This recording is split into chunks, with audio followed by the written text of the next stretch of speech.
If your job involves working with people, conflict is pretty much a given. It can be a massive source of stress, for sure, but getting good at managing it, that's one of the most valuable skills you can possibly have, especially if you're in a support role. So today, we're going to break down a framework based on Niel Thompson's work that covers everything from preventing conflict to managing it when things get heated. All right, let's get into it. This quote right here really nails it. You cannot not negotiate. Just think about that for a second. Every single time you're talking about deadlines or figuring out a schedule or sorting out a simple disagreement, guess what? You're negotiating. It's happening all the time. So the goal isn't to start negotiating, it's to get way more conscious of the negotiations we're already in so we can guide them in a positive direction. So here's our game plan. We're going to start with the proactive stuff, how to keep conflict from ever getting out of hand. Then we'll flip to the reactive side, what you do when a situation is already tense and you need to handle it. All right, so we've established that negotiation is basically everywhere. Our first order of business is to get a handle on a constructive method that stops simple disagreements from spiraling into something much worse.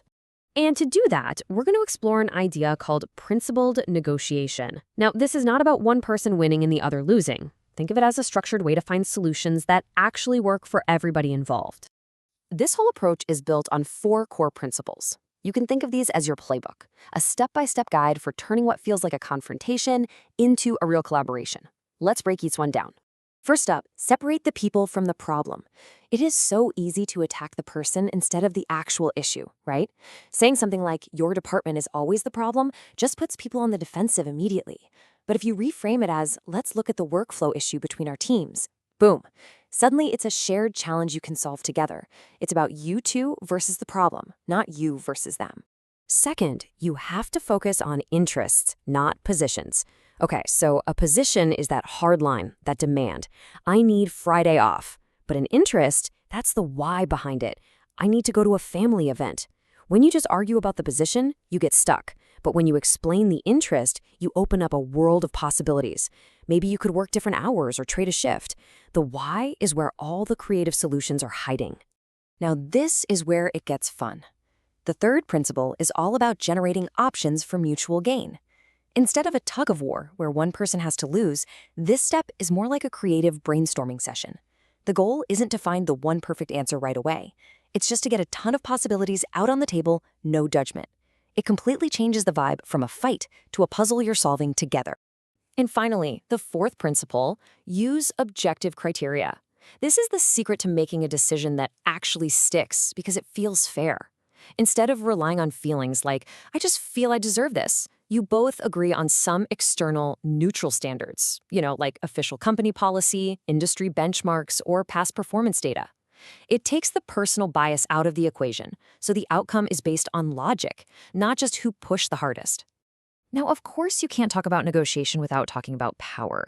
But power is not a simple one-way street where the boss just tells everyone what to do. It's way, way more complex than that, and getting a handle on it is absolutely key. This leads us to this really fascinating concept called countervailing power. Even when one person seems to have all the official authority, like a manager, the other person is never, ever completely powerless. Countervailing power is just that. It's the ability to resist, to not cooperate, to just say no. It's a fundamental check on authority that keeps the conversation a two-way street. And here's a perfect everyday office example. A junior team member politely explains they can't take on some extra non-urgent work because their plate is already full. That's not them being difficult or insubordinate. That's them exercising their countervailing power. And this is so important because it prevents burnout for the employee, and for the manager, it gives them a realistic picture of the team's capacity. It's a sign of a healthy dynamic. Okay, so we've spent a lot of time on prevention.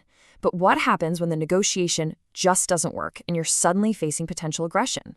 This is where we shift gears and pull out a reactive playbook. Your number one job is to read the situation correctly. And the very first, most important question to ask yourself is this: is this behavior actually aggressive? It's so easy to misread a difficult situation as a direct attack, but sometimes there's something else entirely going on. A careful assessment here is absolutely critical. Thompson points out 3 scenarios where behavior can be easily misread. There's mock aggression, which might just be a clumsy joke that didn't land.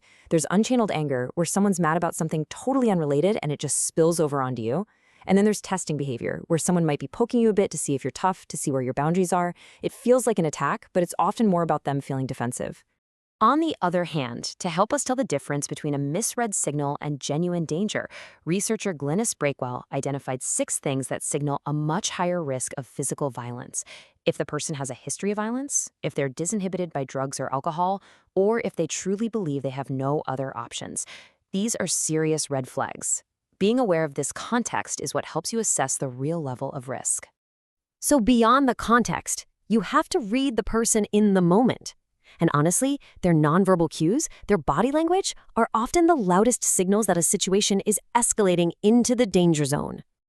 The first and maybe most obvious sign is clenched fists. I mean, it's a primal response, right?